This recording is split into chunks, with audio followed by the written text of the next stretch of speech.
Doctor Zahidur Rahman, আপনার কাছে একটু শুনতে চাই, একটি গণমাধ্যমে আপনি সাক্ষাৎকার দিয়েছিলেন এবং সেটা আমি পড়ছিলাম, সেখানেও এ ধরনের কিছু কথাবার্তা এসছে।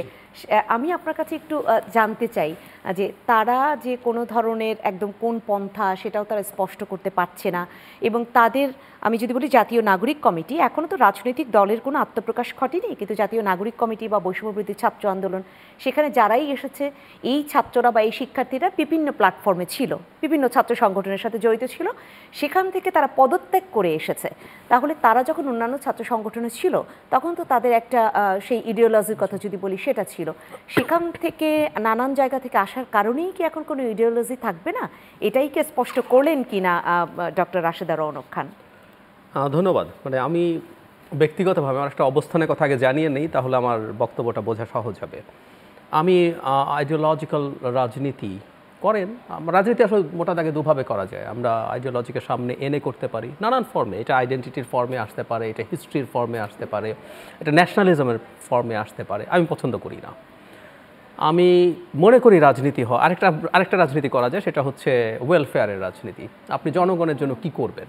আমি একটু আসি, রাশেদা যেটা বললেন which is right, যে তারা আসলে তাদের অবস্থানটা এখনো স্পষ্ট করতে পারেনি, কিন্তু তারা চাইলেই সেটা পারতেন। কারণ আমাদের সামনে খুব সুন্দর একটা এক্সাম্পল আছে, আম আদমি পার্টি।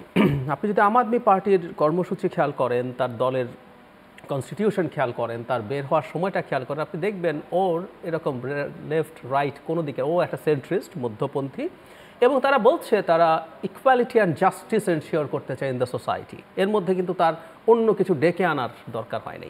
আমরা যদি তাদের ট্রানজিশনটা খেয়াল করি, প্রথম জনাব অরবিন্দ কেজরিওয়াল আন্না হাজারের সাথে যে দুর্নীতি বিরোধী মুভমেন্ট ছিল সেটাই ছিলেন, মানুষের সামনে ওভাবে আসেন। তার আগে অবশ্য উনি এনজিওর কাজ করে দীর্ঘদিন মানুষের কাছে পরিচিতও ছিলেন, এবং উনি একজন সরকারি কর্মকর্তা, সেখান থেকে রিজাইন করে এটা করেছেন। পরবর্তীতে দিল্লিতে তিনি যখন নির্বাচিত হয়েছেন, এই যে দিল্লির বিধানসভা নির্বাচন কিন্তু 5 ফেব্রুয়ারি, এখনও একই ক্যাম্পেইন আছে। উনি দিল্লিতে আসলে মানুষের কাছে কি বলে উনি ভোট চেয়েছেন, প্রতিবার উনি কিন্তু সার্ভিসের কথা বলেছেন, জাস্ট কিছু সার্ভিস। বিজেপি যে রাজনীতি করে যে আমি ক্ষমতায় যদি আসি তাহলে আমি রাম মন্দির করব, আমি এমনকি ইনকমপ্লিট একটা মন্দিরে ওখানে রামের অধিষ্ঠান নিয়ে রীতিমতো তাদের ধর্মগুরুরা প্রতিবাদ করে ওখানে যায়ও না, কিন্তু উনি এটা করেছেন। এটা হলো বিজেপির রাজনীতি, আইডেন্টিটিকে সামনে নিয়ে আসার চেষ্টা করা, এটাও এক ফর্মের আইডিওলজি। মজার ব্যাপার, দিল্লির মতো জায়গায় কংগ্রেস এবং বিজেপি উপর্যুপরি 2বার হেরেছে, মাঝখানে একবার অল্প সময় যদি ধরি, তার সাথে তাহলে 3বার দাঁড়াবে। হেরেছে কেজরিওয়ালের দলের কাছে। নট অনলি দ্যাট, কেজরিওয়াল তার এই যে রাজনীতিটা এটা বিক্রি করেছেন পাঞ্জাবে বিক্রি করে উনি এখন পাঞ্জাবের বিধানসভায়ও তাদের দল ক্ষমতায়। আমরা অনেকে হয়তো জানি না, ভারতে বিজেপি এবং কংগ্রেসের বাইরে আম আদমি ছাড়া আর একটা দলও নেই যারা মোর দ্যান 1 স্টেটে ক্ষমতায় আছে।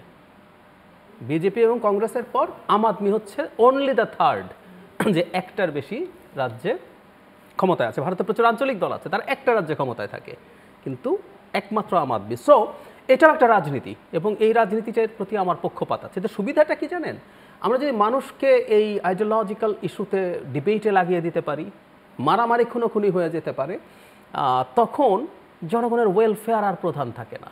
আপনি দেখবেন আমরা তখন এ আসবে না ও আসবে, এই ডিবেট করতে করতে আমি একজন নাগরিক হিসেবে রাষ্ট্রের কাছে যে ইকুয়ালিটি পাওয়ার কথা ছিল, জাস্টিস পাওয়ার কথা ছিল, বা আমরা ওইভাবে যদি বলে আমাদের কনস্টিটিউশনে যে লেখা ছিল সাম্য, মানবিক মর্যাদা এবং সামাজিক ন্যায় বিচার এনশিওর করার কথা ছিল, আমরা ওগুলো ভুলে যাই। আমরা তখন মারামারি শুরু করব, আসলে তুমি তো স্বাধীনতা বিরোধী, সুতরাং তোমাকে আমি এই করে ফেলতে পারি, তুমি তো ইসলামী জঙ্গি, সুতরাং তোমাকে আমি পিটিয়ে মেরে ফেলতে পারি, তোমাকে ঠেকানোর জন্য আমি নির্বাচনে ম্যানিপুলেট করতে পারি। এবং এই যে কনসেন্ট ম্যানুফ্যাকচারিং হয়, চমস্কিরা যেটা বলেছেন, এই কনসেন্টও ম্যানুফ্যাকচার করা গেছে। আই ফাউন্ড সাম পিপল যারা আওয়ামী লীগকে খুব একটা পছন্দ করে না, কিন্তু তারা এই ভয় পেতেন যে যদি আওয়ামী লীগ না থাকে তাহলে তো ওরা চলে আসবে। ওই যে আপনি যখন সোসাইটিতে এই জিনিসটারই চাষ করেন তখন ক্ষতি হয়। এটা এর মধ্যে আমাদের লুট হয়ে গেল, আমাদের জুডিশিয়ারি ধ্বংস হয়ে গেল, আমাদের শিক্ষা ধ্বংস হয়ে গেল, স্বাস্থ্য ধ্বংস হয়ে গেল, আমরা কেউ আর ওই আলাপটা করছি না।